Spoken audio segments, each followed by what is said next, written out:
Welcome to the Grit Crusade. If it's your first time here, my name is Brooke Plack and I'm the host. If you are coming back and listening or watching again, thank you. Thank you for being a big part of the small community that we're building around getting real in the trenches and talking about the real things that are happening in our lives right now. So, some of the episodes are just me kind of talking about what's on my heart and what's going on. And some of the episodes, I'm getting to interview some of the most incredible people that I have ever met.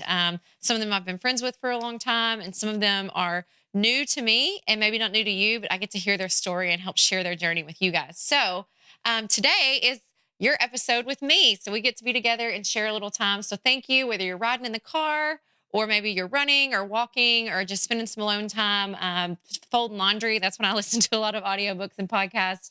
Thank you for letting me be a small part of your day. And today's episode is kind of quirky, which I'm kind of a quirky person. So I think it totally fits.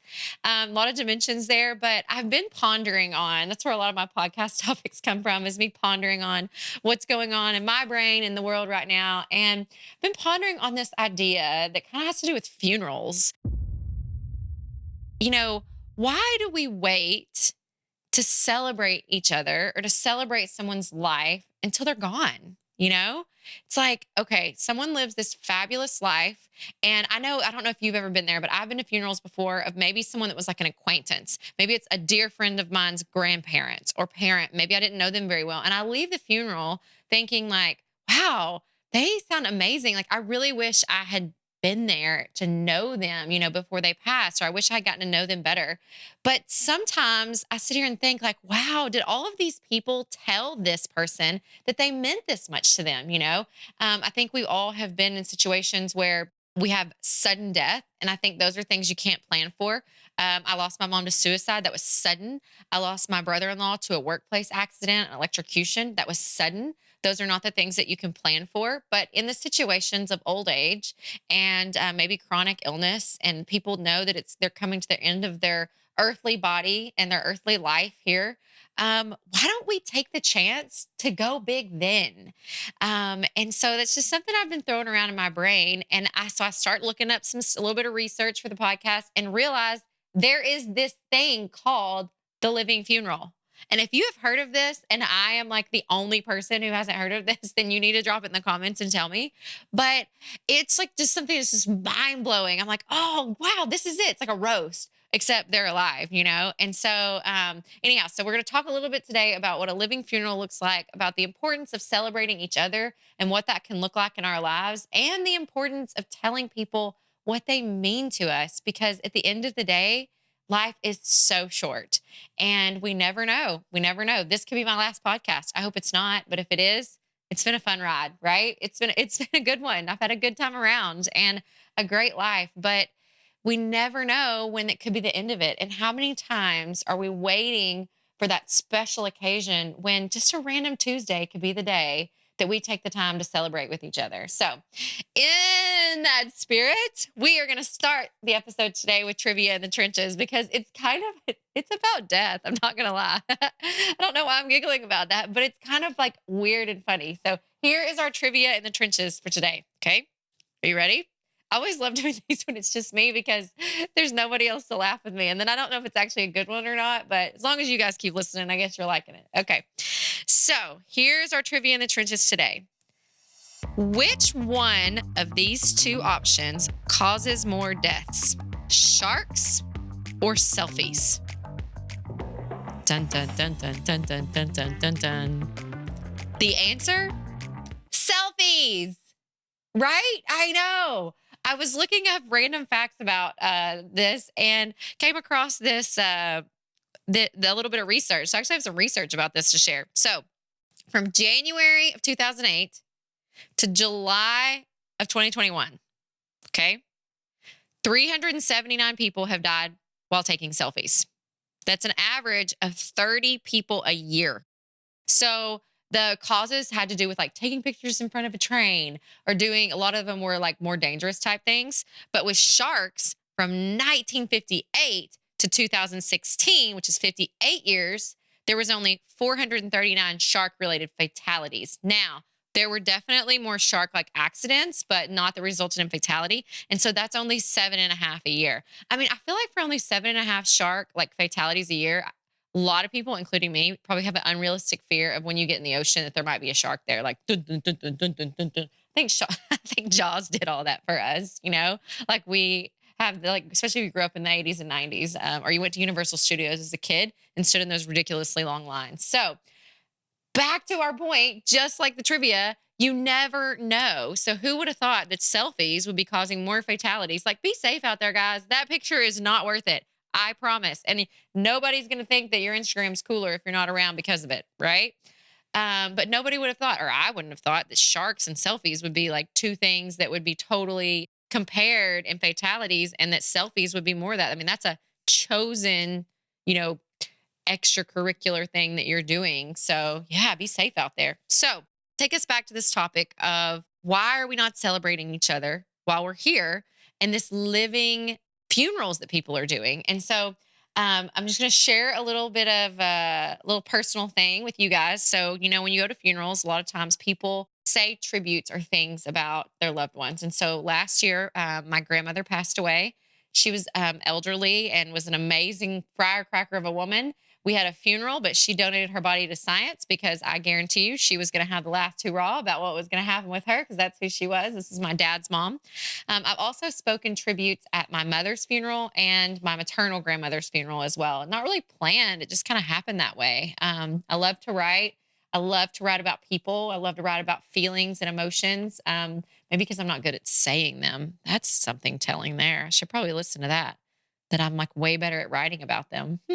Anyhow, so as we start talking about this living funeral idea and us celebrating each other and all that, I wanted to share with you a recent tribute that I had done with my grandma. And then us kind of dive into this topic together. So this was the tribute to Jeannie. Jeannie was my grandmother's name. And the grandkids, we called her Jeannie. Okay. So she was not mama or grandma or mama. She was Jeannie. And if anyone knows her, that's exactly how she was. And so this was her tribute that I wrote for her and read at her service last year. The Lord sure gained one heck of an angel this morning. My grandmother Jeannie was one of a kind. To know her was to love her. She was assertive, passionate, and beyond intelligent, and loved her family fiercely. At a young age, she taught me to rise early, to put my best face forward every day, to work hard as if I was working for the Lord, to fix my hair and do my makeup even when I didn't feel like it. She taught me to sew, sitting side by side with her for unending hours of sewing my first quilt. Cruz, my son's namesake, is for her, Hamilton, his middle name and her maiden. She was so proud of me. Oh, crap. And didn't hesitate to tell anyone on Facebook about it. Those grandmas, they're always commenting on everybody's stuff. That was mine. For those who knew her, know I inherited so many of her traits. And for that, I'm so grateful. From growing up visiting you on Lake Tenkiller to spending summers with you in South Padre, I boarded my first plane ride solo at the age of 12 years old to fly down and meet you and Doc in Padre, and then crossing the U.S.-Mexico border for the first of many times together. I will forever miss you and owe so much of who I am and who my dad is to you. Crew will always know you, as we will keep your memory alive for as long as we live. Rest in love, and let us pray for those who met you at the pearly gates, because we all know that you are already telling them just how it needs to be done. And that was her. And I remember a man walking up to me at the end of the service, and the service was at her hometown church in Oklahoma, Fort Gibson. And he said, I never had the pleasure of meeting your grandmother, but he was a church member and came, to show his condolences to the family because he knew some of the family members. He said, but I feel like I know her after hearing you read that. And that was such a blessing to my life that even a small little part of her story could touch someone else's life, because she was a hell of a woman. She really was. And so was my mama, Carolyn. Maybe one day I'll read her tribute on here. She was a chocolate gravy and biscuit, wake up early, make that bread dough, put it on top of the cabinets and let it rise. Don't run through the house. You might make the bread fall. Like, she was pulling that fly swat around, and how she was spanking us for acting up, and just the most incredible grandmothers that you could ask for.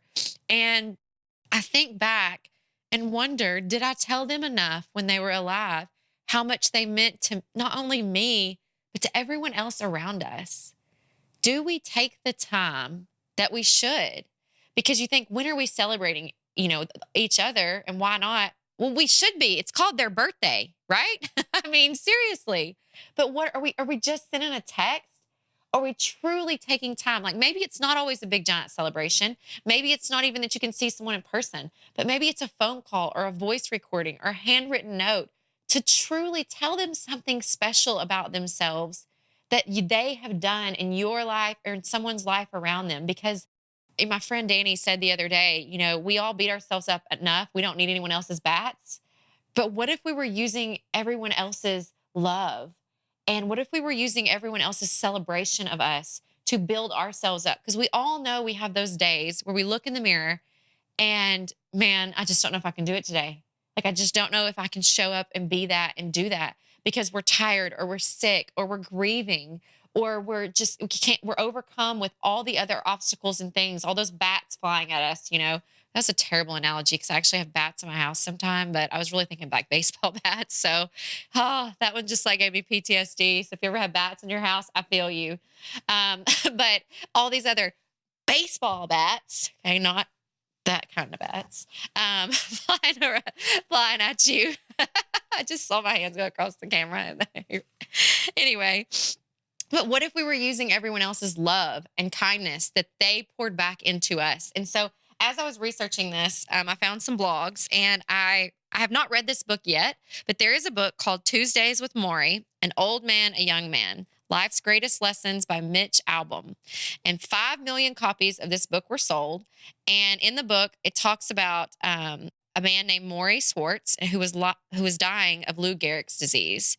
And he goes to a funeral and he realizes his late friend didn't get to hear all of the wonderful speeches.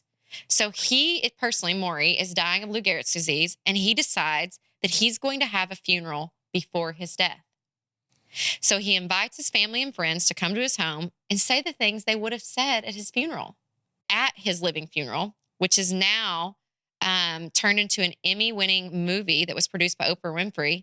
Gospel singers deliver the music in his home ceremony and gives it reverence. And I've read just dozens of stories now about these living funerals and how people have worn everything from hospital gowns to tuxedos and just a way to celebrate their life. And whether you have a traditional funeral, which I better have a leopard casket, I'm just saying. So that is like my one thing. If you can't tell, I love my animal print, but like I'm going to go out bougie, and I'm not going out from taking a selfie. No judgment for anyone else or a mole. I don't want to go out for a mole either. Like, I just feel like it's like that one bad mole you never got checked. Like, I don't want to go out for that one. So maybe something cooler. But if you don't even have the opportunity to have a living funeral for yourself or someone else you love, like, we don't have to wait until that moment. We don't have to wait until someone's at the end of their journey for us to show up for them, to give them that word of encouragement, to send a note in the mail and just say, I was thinking about you and you're incredible. Like, you literally are changing lives. Do you know what that unexpected means? That's more than flowers. That's more than candy. That is the ultimate kindness and gesture that you can breathe into people, is that positivity and goodness. And so when I was talking to my husband this morning, who is one of my best friends in life, an ultimate challenger. We are very like iron sharpens iron relationship and know each other just super well. And, I asked him, he said, well, what are you going to do a podcast about? And I was telling him, and he was like, huh. And I said, well, why do you think people don't celebrate more already? Or why are they not doing this before people die? And he goes, I think it's avoidance. And if we start to think about what's keeping us from doing that, it's because we don't want to think about that stuff. We don't want to think about the fact that someone might not be here for us to tell them later. But newsflash, y'all, we got 2 guarantees in life: taxes and death. Like, we're going to die and we're going to pay taxes. We can't get rid of either one of those, okay? So if we don't pay our taxes, we're going to jail. And so then we probably are going to feel like half of our life has died. Our freedom has died for sure. But we're going to die, and everyone in your life is going to die. And if you've never experienced a sudden tragedy or grief, I am so glad for you, but it will come. And when it does, it's hard, but that doesn't mean that you can't get through it and keep going and keep doing the thing. But you have to walk through the middle of that.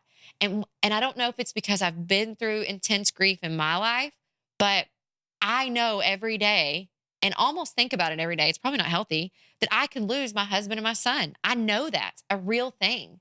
And it changes the way that you look at life. It changes the little worries. I'm not saying I don't have bad days. I had a bad week. My anxiety got out of control. I am a podcast for a different day, now living a life without anxiety medication after a long season of being in a season with anxiety medication. So I'm not advocating for or against it. I'm saying you do you, but I'm in a season where I'm not using medication to manage my anxiety, and I'm using other things, yoga, essential oils, lots of essential oils. Everyone laughs at me because I'm walking around sniffing my lavender half the time. I'm like, like I'm an addict on lavender oil, if that's even a thing. It might be a thing. Probably is. Who knows? Probably a Facebook group for it too. But anyway, so the anxiety and everything has just been gripping me. I had this horrible, horrible dream. What if it's horrible? I don't know. It was a crazy dream I had on Sunday night, and I woke up on Monday, and like I haven't been able to shake this dream. This really has nothing to do with the podcast, but I'll go ahead and tell you about the dream. So it's crazy. And if there's any dream analysts out there, please email me, chat@brookplack.com, because I need some help with this. So here's the dream. So the dream was, in the corner of a room was the devil, and like I'm telling you, like Freddy Krueger style, like on fire devil. And like, if I could draw, I can't draw. I'm like a stick figure girl, but if I could draw, I could literally, it's so ingrained in my brain exactly what the devil looked like. And my mother died in 2013. She has been in my dream one time in 2013. So I'm recording this in 2023.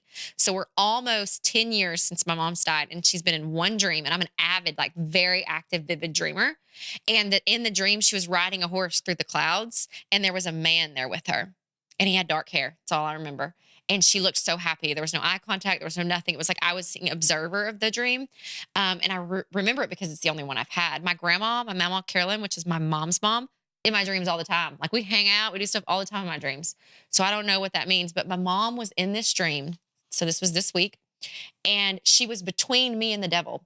And it wasn't like I could physically see her body. Like it wasn't like I could see her hair, or is it long? Is it short? Can I still see her blue eyes? It was none of that. It was like her being and presence was between me and the devil, and she was fighting on my behalf. And I don't know what it was for. Like, what was it for? Why was she there? Why did she show up then? Why did she talk to me? Why didn't she look at me? Why didn't she tell me something? All the things you wake up wanting to know, all those things, and then the dream was over. And I don't know what that did that incited all this anxiety in me, but that caused me to have a rough week. And whether it's a dream or a lost job, or maybe financial struggles, medical health struggles, maybe insomnia, that can ruin your week. But we all have those times where it's hard. And receiving that dose, just a little dose of kindness, encouragement, joy, it can change everything. So why are we not celebrating those that we love every day? Not just on their birthday, right? Or their funeral, or their living funeral, which I'm coming around to really liking this idea. And then, like, what if you don't die? Do you get to have like another living funeral? Like maybe there's like a new rescue drug that comes out. I don't know. It's kind of cool idea, but that people are taking ownership of that. So we don't have to sweep the end of our life, or the fact that death is going to happen, into the cobwebs. Like we are denying ourselves the opportunity to truly embrace every bit of the people we love by pretending they're going to be here forever. They're not going to be here forever, but that's okay. We're going to be okay without them, or they'll be okay without us. It won't be the same. It doesn't mean that it goes away. It doesn't. Grief is like a clip on your belt, and it stays there forever. It's part of it. But we don't have to wait until then to celebrate each other. And so my challenge to you is, why don't you celebrate the ones that you love today? We don't have to wait for a tribute. Tributes are beautiful. I was so honored that my aunt asked me to do this tribute for my grandma. But what if we did a tribute now? What if you did a tribute to your friend whose life has been so impactful to you, and you just gave it to them? What would the world look like if we started pouring that into each other? Until next time.